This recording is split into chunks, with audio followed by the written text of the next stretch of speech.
Le damos las gracias a la profesora Mayela y ahora vamos a escuchar al máster Maynor Herrera. Maynor es máster en literatura clásica de la Universidad de Costa Rica. Es docente en la sección de filología de la sede de Occidente de la Universidad de Costa Rica y es investigador del Centro de Investigaciones CIDEC. Tiene 20 minutos. Muchas gracias. Igual que la compañera, agradecer primero a los organizadores de este tercer coloquio internacional por aceptarme acá y por abrir este tipo de espacios donde confluyen los tres pilares en los que se fundamenta nuestro quehacer universitario, ¿verdad? La acción social, la investigación y la docencia. Voy a leer la ponencia y entonces ahí iré haciendo algunas pausas para explicar algunos aspectos. Manifestaciones de la tradición clásica en Lisímaco. Cada vez que se trata el tema de la tradición clásica en literatura, resulta necesario tener claro que de esa manera se alude a dos conceptos. Por un lado, se hace referencia a los elementos clásicos que se muestran en los textos y por otro lado a la disciplina que se encarga de estudiarlos y analizarlos en relación con el nuevo contexto en el que entran en juego. En 1949, Gillet acuñó el término de Classical Tradition, el cual fue tomando fuerza desde entonces hasta consolidarse en la actualidad como una rama sólida de los estudios clásicos.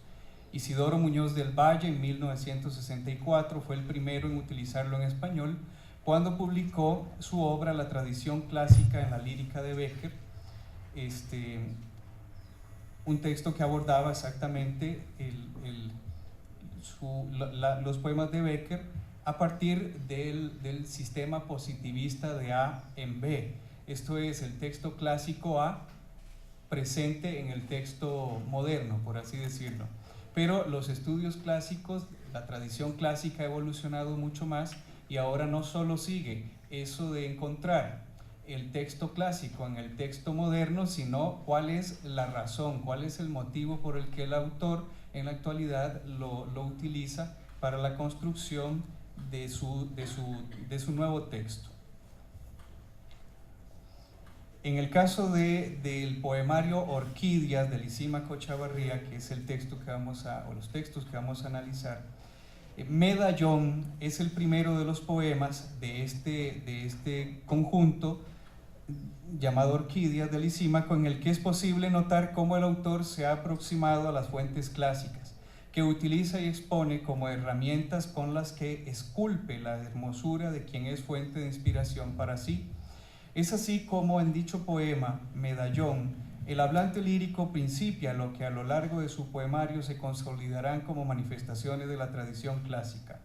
En el texto, ya en el primero de los versos, es posible percatarse cómo el hablante compara a su amada con una diosa, pues se advierte, comillas, mira esa diosa sobre plinto de ónix, fin.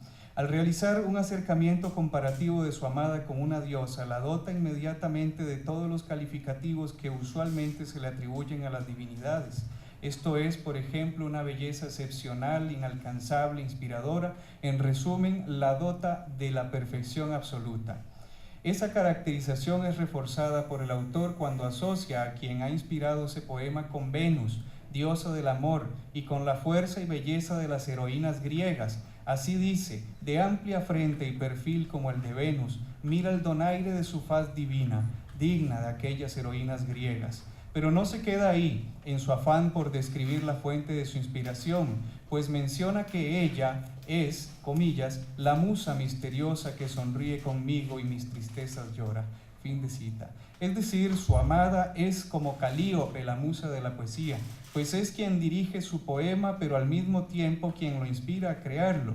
Invoca a la musa al igual que Homero, Hesiodo o Píndaro, pues ella es también la que pondrá en su mente y su pluma las palabras justas para componer la pieza poética. En este poema, Medallón, queda claro que para el autor la belleza de su amada es solo comparable con la de las diosas, pues ella, como la llama, es, comillas, bella, escultural, de rostro noble, y en su conjunto de hermosura ostenta los contornos magníficos de Diana y las turgencias vírgenes de Leda. Fin. Diana es la diosa itálica y romana asociada a la casa, la naturaleza y la luna, elementos que el autor exalta a lo largo de su poemario, principalmente los dos últimos. Asimismo, se trata de una diosa que destacó siempre por su belleza natural y lozanía. Unido a lo anterior, como se notó en la cita, compara el cuerpo de ella con el de Leda también, quien por su atractivo había sido poseída por Zeus, el padre de los dioses y los hombres, zoomorfizado en aquel entonces en un cisne.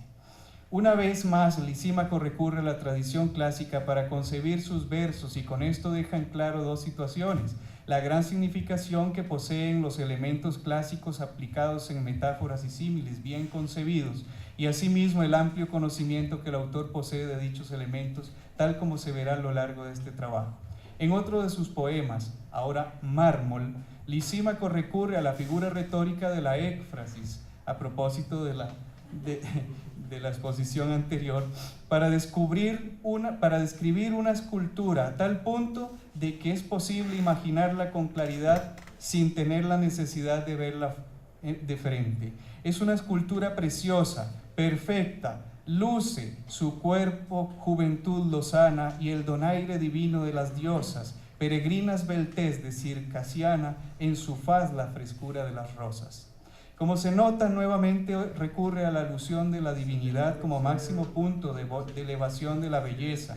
No obstante, lo puramente clásico se manifiesta cuando el autor menciona que la escultura con la que compara a cierto tipo de personas parece haber sido hecha por algunos escultores griegos, pues miradla semejante a un mármol terso, tallado por Lisipo o Praxíteles.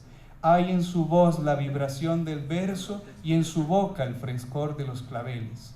Ahora bien, Lisipo y Praxíteles no solo son escultores griegos, sino que, según Stewart, son los más importantes escultores de la transición entre las épocas clásicas y helenística, de los que se tiene registro material, y sus trabajos destacaron principalmente por el realismo y la atención en los detalles. El poeta se vale de esta descripción efrástica y preciosista de la escultura para que el lector no solo se haga una idea de la belleza sin igual, pero algunas veces vacía, que poseen las personas. Belleza que eleva lo más alto que puede, tan alto como las diosas, solo para dejarla caer y estrellarla y estrellarnos contra una realidad muy dura a propósito del mármol. Hay quienes son hermosos cual escultura, por geniales artistas cincelada.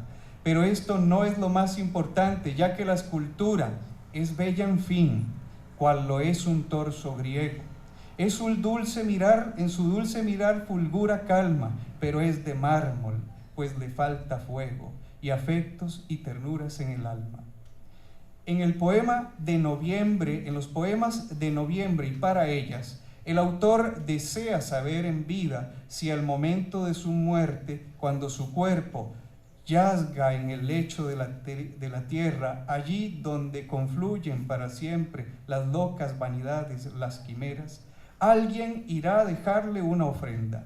En él, el hablante lírico alude a la noción clásica del olvido, que lo concibe como lo peor que puede sucederle a los mortales, ya que para los antiguos griegos la verdadera muerte ocurría cuando el fallecido era olvidado completamente por quienes lo conocieron en vida. Por lo tanto, lo que pide el moribundo en el poema de noviembre es que lo lloren, porque el llorar implica amar y esto recordar al mismo tiempo. Lo mismo se creía en la Grecia antigua, en la que el lamentarse por la partida del fallecido implicaba algo más que simplemente llorar, ya que según Garland, citado por Survey Winwood, las lamentaciones de las mujeres, por ejemplo, cercanas a las familias, evidenciaban las relaciones familiares que se encontraban en la base del proceso de redistribución de roles en la casa. Además, se pensaba que el llanto hacía que el espíritu del fallecido se percatara de que había sido apreciado, lo cual de algún modo lo regocijaba y esto facilitaba aún más su paso al más allá. Esa noción del llanto ante el recuerdo es lo que el autor afirma cuando menciona que, comillas, solo ansío que refriegues con tus lágrimas el polvo removido de mi huesa, con lágrimas vertidas cuando encuentres los versos en que he impregnado mis ternezas. Entonces, aunque la muerte es un fenómeno inefable y odioso, se torna menos aterradora si existe la noción paliativa o esperanzadora del recuerdo. Son recurrentes las menciones directas a elementos clásicos, por ejemplo, en el poema Orquídeas Blancas. La presencia de la tradición clásica se registra a partir de la mención directa del dios griego Apolo, a quien se asocia, como es usual, con el sol y la luz que emite, lo cual simboliza sabiduría, belleza, energía o fuerza. Asimismo es mencionado en otros poemas, incluso en algunas ocasiones con el nombre Febo, como llamaban los romanos a su divinidad similar. Tal es el caso de los poemas Blasón, La montaña, en Palatino, de Misalterio, Jesús en el Tiberíades y La tarde, en los que, además de representar al astro rey, simboliza la vida y la luz que embellece con su brío las agrestes y virginales selvas. Otro ejemplo de esta presencia clásica se encuentra en el poema Agreste, en el cual se describe la belleza que encierra la selva virgen y el regocijo que puede encontrarse al conocerla y adentrarse en ella. Lo llamativo de este poema, desde el punto de vista de la tradición, es cómo el autor reconfigura el mito romano de Favonio y Fiora. El mito originalmente cuenta cómo un hermoso día de primavera, Fiora fue vista por Favonio, llamado Céfiro por los griegos, dios del viento, que al momento de verla quedó perdidamente enamorado de ella y por eso decidió raptarla para luego convertirla en su esposa. Así las cosas, al igual que en el mito, en el poema Lisímaco invita al tú a visitar la selva, la cual describe con detalle principalmente su flora, y en su descripción le dice que Favonio, que discurre entre la fronda y hace temblar las algas de la fuente, aquí en la selva buscará tu frente para besar tu cabellera blonda. Ahora bien, ya que se ha expuesto a Céfiro, el dios griego del viento más delicado, es mencionado en los poemas Orquídeas Blancas y La tarde como un ligero soplo que trae consigo el frescor de la naturaleza. Otro de los poemas, a mi juicio el más interesante, es Laocoonte.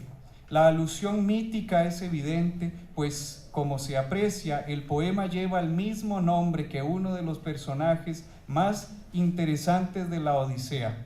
Según Grimal, en el momento en que los griegos simularon el reembarque dejando un caballo de madera en la playa, los troyanos encargaron a Laocoonte que ofreciese un sacrificio a Poseidón con el ruego de que acumulase tempestades en la ruta de las naves enemigas.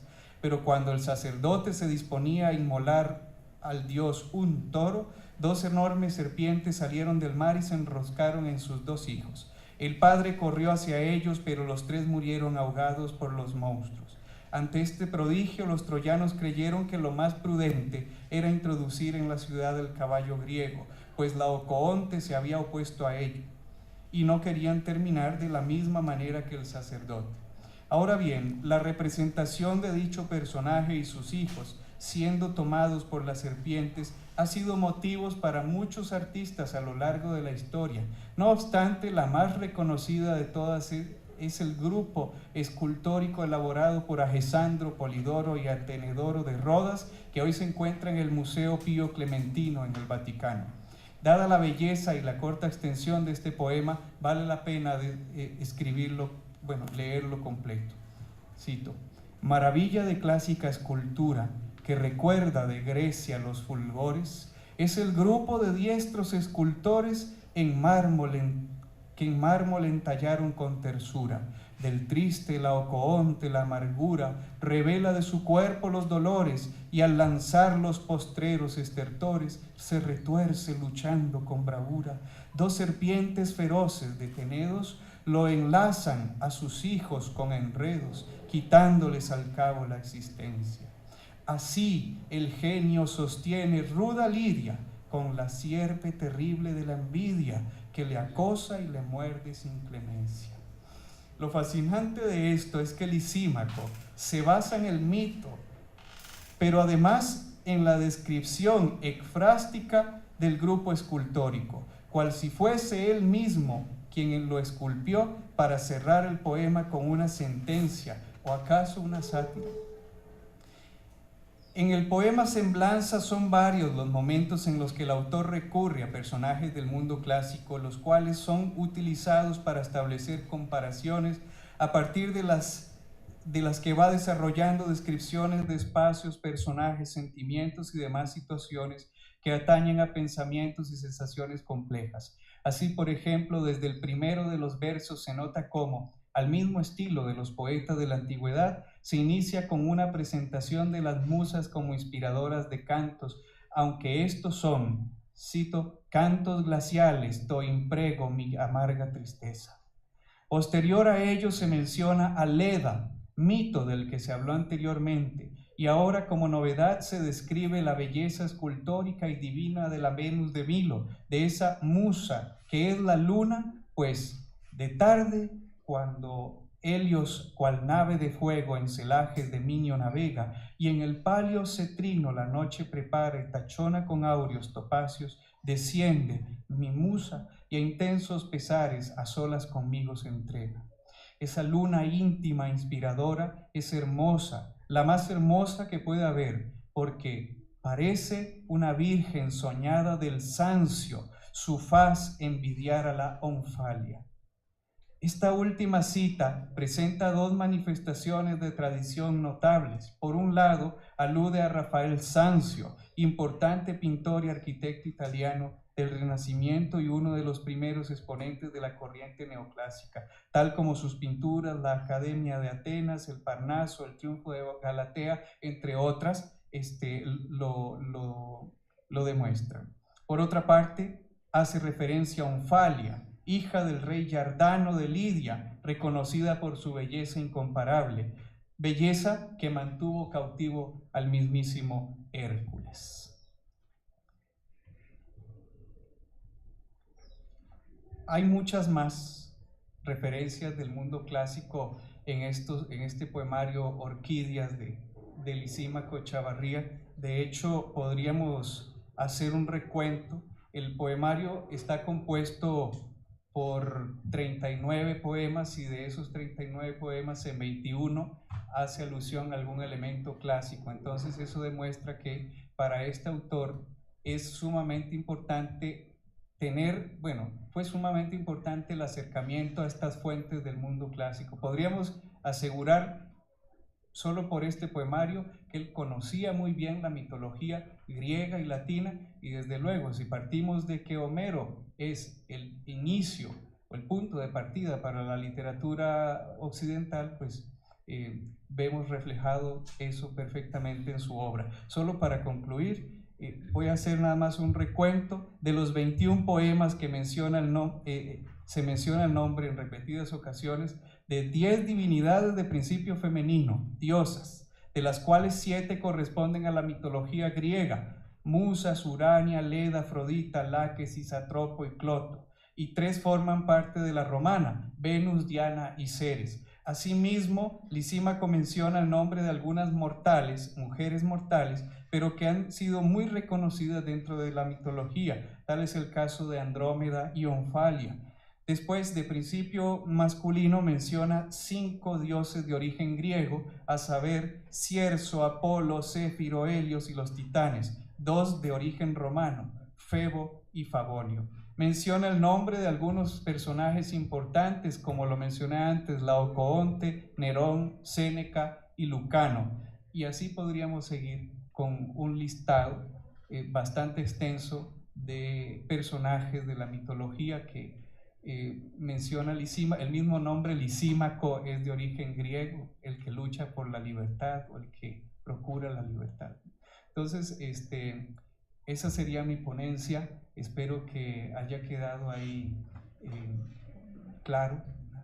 Muchísimas gracias a todos por la atención.